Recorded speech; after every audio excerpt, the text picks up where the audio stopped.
যে যেমন চেষ্টা করবে সে তো তেমনই পাবে। এখন দেখা যায় রিস্কাওয়ালা যে সে অনেক পরিশ্রম করে, শারীরিক পরিশ্রম করে, যে দিন মজুর সেও শারীরিক পরিশ্রম করে, এবং যে ভ্যান চালায় সেও তো শারীরিক পরিশ্রম করে, কিন্তু সে তো আর বড়লোক হইতে পারে না, সে আর ধনী হইতে পারে না। সারা জীবন করতে আছে এবং শরীরের কসরত করতে করতে করতে করতে এক পর্যায়ে শরীরকে আর বুঝে পাওয়া যায় না, কিন্তু তার উন্নতি তো আর হয় না। দিন মজুরের উন্নতি তো আর হয় না। কেন হয় না? কারণ সে শুধু শারীরিক পরিশ্রমকে ব্যবহার করছে, কিন্তু তার ব্রেনকে ব্যবহার করে নাই। দেখেন, একজন মানুষ ক্ষেত কামারে যায় না, কিন্তু তার ব্রেনটাকে ব্যবহার করে সে হাজার হাজার টাকা রুজি করতেছে। কিন্তু একজন যে ব্রেন কাটায় না, শুধু শারীরিক পরিশ্রম করে, এই পরিশ্রম করে তার লাইফের উন্নতি করতে আর পারে না। আমরা জানি উপার্জনের চারটা দিক। একটা হলো দিন মজুর, সারাদিন পরিশ্রম করে আনে, বিকালবেলা বাজার সাজা করে শেষ। আরেকটা হলো চাকরি, যে চাকরি বাকরি করে 25 দিন তো ভালোভাবে চলে, কিন্তু 25-এর পর থেকে তার ঋণ কর্জ লাগে। আরেকটা দিক হইল ক্ষেত কামার, কৃষি। এই কৃষিও যারা করে তারা যদি ভালোভাবে হিসাব করে তাহলে হয়তো বরাবর হবে, অন্যথায় লস খাবে। আরেকটা হইল ব্যবসা। এই ব্যবসার মাধ্যমেই আল্লাহ তাআলা বেশি বরকত রাখছেন।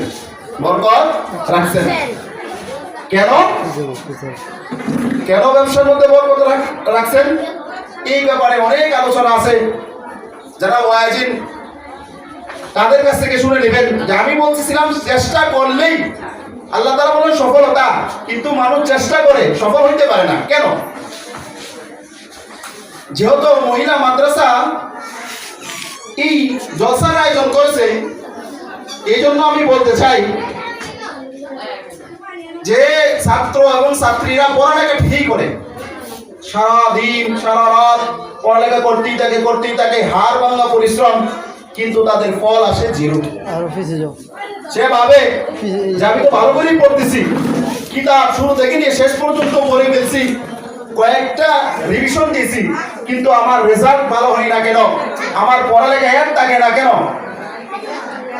অন্য কিছু কিছু ছাত্রী এবং ছাত্রকে দেখা যায় তারা অল্প পড়ে, কিন্তু অল্প পড়েই তারা ভালো একটা রেজাল্ট করে।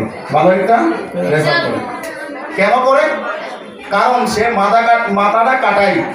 এই জন্য দেখেন, যে শুধু হাতে কাজ করে সে হলো শ্রমিক, আর যে হাত এবং মাথাতে কাজ করে সে হলো কারিগর, আর যে মাথা, হাত এবং হৃদয়কে ব্যবহার করে সে হলো একজন শিল্পী। তাহলে পড়ালেখা করতে গেলে তিনটা জিনিসের প্রয়োজন হয়। 1, অর্থের প্রয়োজন হয়। 2, সময়ের প্রয়োজন হয়। 3, দিন মনের প্রয়োজন হয়। এখন কেউ যদি পড়ালেখা করে সারা বছর, কিন্তু যদি মন দিয়ে না পড়ে, তাহলে তার পড়ালেখা কোনো কাজে আসবে না।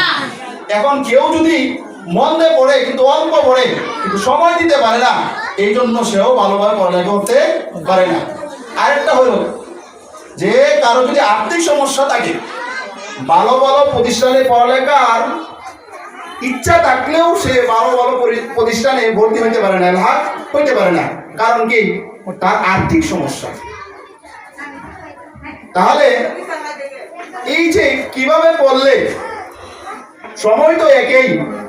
একজন ছাত্র এবং ছাত্রী অল্প সময় পড়ে, পড়ালেখা করে, সে ভালো একটা রেজাল্ট করে, তার পড়ালেখা ইয়াদ থাকে। কিন্তু আরেকজন সারাটা দিন পড়ে, ফজর থেকে নিয়ে একদম মাগরিব পর্যন্ত, মাগরিব থেকে নিয়ে ঘুম ব্যতীত সবসময় শুধু পড়তেই থাকে। এই পড়ালেখা করেও তার জীবনে উন্নতি করতে পারে না। কেন করতে পারে না? কারণ সে চেষ্টা করে বুঝে শুনে করে না। যেমন একজন শ্রমিক চেষ্টা করে সারা জীবন করে, দিনের শেষে সে 500 টাকাই পায়। আরেকজন ব্যবসায়ী ব্যবসা করে, দিন শেষে 5000 টাকা পায়। এমনই ভাবে সে যদি তার মেধাটাকে বুঝে শুনে কাটাইতে পারে তাহলে তার উপকার হবে। দেখেন আল্লাহ তাআলা বড় একজন কারিগর। আল্লাহ তাআলা আমাদেরকে গঠন করছেন, মানব শরীরে জোড়া আছে 360টি, 360টি জোড়া। এই আল্লাহ তাআলা আমাদেরকে এই যে জোড়াগুলা মেরামত করার জন্য যে একটা প্রদান দিলেন, একটা হলো ঘুম। এটা হলো কি? ঘুম। দেখেন একজন মানুষ সারা জীবন অর্থাৎ সারা দিন যদি সে পরিশ্রম করতে করতে করতে করতে তার দেহটা একেবারে ক্লান্ত হয়ে যায়, সে যখন ভালো একটা ঘুম দেয় সকালে উঠেই তার আর ক্লান্তিটা মনে হয় না, মনে হয় যে একটা সতেজ একটা দেহ নিয়ে এসে উঠতেছে। কেন? কারণ এটা হলো ঘুম। দেখেন আমরা বিশেষ করে বাংলাদেশিরা, আর আমরা তো দিন তো বুঝি না, দুনিয়াও বুঝি না, দিন বুঝি না, দুনিয়াও বুঝি না, কুরআন কি বলছে তাও বুঝি না, রাসূল কি বলছেন তাও আমরা শুনি না। আল্লাহ তাআলা বলেন আমি দিনকে বানাইলাম কামাই রুজি করার জন্য, রাতকে বানাইলাম ঘুমের জন্য, কিন্তু আমরা কি করি? বিভিন্ন ডিভাইস ব্যবহার করি। রাসূল সাল্লাল্লাহু আলাইহি ওয়াসাল্লামের জীবনী পাঠ করবেন, কখনো তিনাকে পাবেন না যে এশারের পরে তিনি কথা বলাই পছন্দ করতেন না। এশার পড়তেন তো তিনি ঘুমিয়ে যেতেন, ঘুমিয়ে যাওয়ার পরে শেষ রাতে উঠে তিনি তাহাজ্জুদ বা নামাজ তিনি করতেন।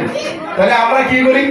এশার হয়ে যায়, আমরা মোবাইল ফোন নিয়ে বিভিন্ন ধরনের টিভির সামনে অথবা বিভিন্ন ধরনের মজমার সামনে আমরা নিজেদেরকে উপস্থাপন করার ফলে যে আমাদের দেহটা আস্তে আস্তে শেষ হয়ে যায়। প্রত্যেক মানুষকে গাইড করে হাদিসে আসছে 20 জন ফেরেশতা প্রত্যেকদিন সকালে ফজরের পরে নামে। প্রত্যেকটা মানুষের পিছনে ফজরের পরে 20 জন ফেরেশতা নামে, তার যে কাজকর্ম এগুলো সম্পন্ন করে। ঠিক যখন আসর হয়ে যায়, মাগরিবের আগ পর্যন্ত তারা এই 20 জন কাজ করে তারা আবার উপরে চলে যায়। এই উপর থেকে আরো 20 জন নেমে তারা এই কাজ করতে আরম্ভ করে। দেখেন দিনে যে ফেরেশতারা কাজ করে এরা তো দিনের কাজগুলাই আঞ্জাম দেয়, আর রাতের কাজগুলা যেগুলা এরা রাতের ফেরেশতারাই আঞ্জাম দেয়। এই জন্য এখন কেউ যদি রাত্র জাগরণ করে, সায়েন্স বলে যে কেউ যদি গড়ে 5 ঘন্টার কমে ঘুমায় তাহলে তার ব্রেনটাকে ঘুমে খেতে থাকে, অর্থাৎ তার ব্রেন খেতে থাকে, নষ্ট হয়ে যায়, আস্তে আস্তে আস্তে আস্তে নষ্ট হয়ে যায়। কেউ যদি বেশি রাত্র জাগরণ করে তাহলে অল্প বয়সে সে মারা যায়। যদি তার হায়াত থাকে 84 বছর তাহলে সে বাঁচবে 80 বছর। কেন? সে ঘুম না হওয়ার কারণে। এই জন্য রাসূল করিম সাল্লাল্লাহু আলাইহি ওয়াসাল্লাম এশারের পরে ঘুমকেই এই বেছে নিতেন, কোন গল্প আড্ডা তিনি পছন্দ করতেন না। সাহাবায়ে কেরামও তারা এশার হইতো তারা নামাজ পড়ে ঘুমিয়ে যেত, সে ফজরে উঠে ফজর পড়তো, আর যারা পারতো তারা শেষ রাতে আল্লাহর কাছে তাহাজ্জুদ করতো, নাজারি করতো।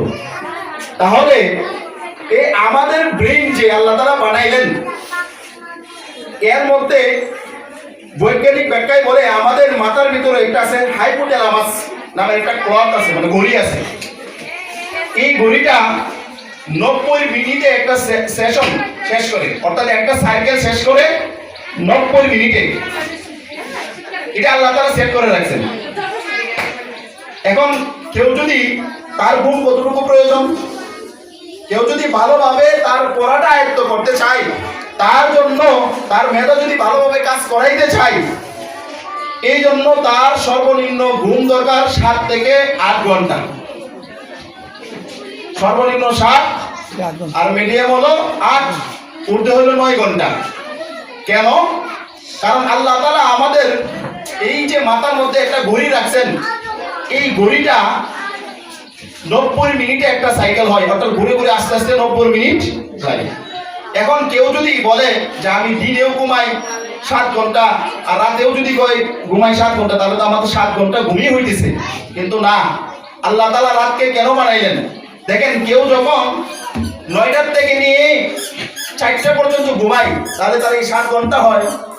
এই 7 ঘন্টার মধ্যে যে আমাদের একটা সাইকেল, ওই যে হাইপোথ্যালামাসের ওইটা 100 প্রত্যেক ঘন্টায় 100 মিনিট করে চার্জ নেই, অর্থাৎ 100% করে চার্জ নেই।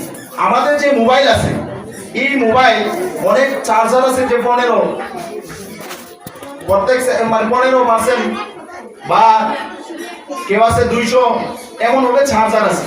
তাই আল্লাহ তাআলা যে এই ঘন্টা থেকে নিয়ে একটা ঘন্টায় 9টা থেকে নিয়ে ভোর 4টা পর্যন্ত প্রত্যেকের ঘুমের মধ্যে যে চার্জ হয় তার বডি যে রিপেয়ার হয় এটা 100% হয়, 100% হয়।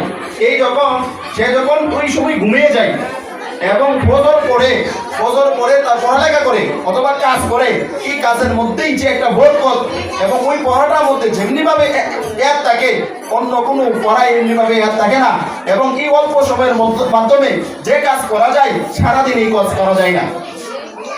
দেখেন যারা কৃষি কাজ করে এরা অল্প জানে, যারা ফজর করে মাঠে চলে যায় এবং কাজকর্ম করতে থাকে, প্রথম নাস্তা খাওয়ার আগে, সকালে নাস্তা খাওয়ার আগে যেহেতু কাজ করতে পারে সারাদিন অতটুকু কাজ করতে পারে না। তাহলে আল্লাহ তাআলা আমাদেরকে যে ব্রেন বানাইলেন, এই ব্রেনের মধ্যে 5টা ওয়েভ দিয়েছেন। কি দিয়েছেন? কখন পড়ালেখা করলে বেশি হবে? আমরা যখন ঘুমাই তখন আমাদের ব্রেন থাকে ডেল্টা ওয়েভ। ডেল্টা ওয়েভ কি? আমাদের ব্রেন হলো একটা সমুদ্রের নেই, সমুদ্রে যেমনি ভাবে তার তরঙ্গ চলতেই থাকে, ঢেউ যেমন হইতেই থাকে, আমাদের ব্রেনের মধ্যে প্রত্যেক সেকেন্ডে মানে ঢেউ হইতেই আছে, অর্থাৎ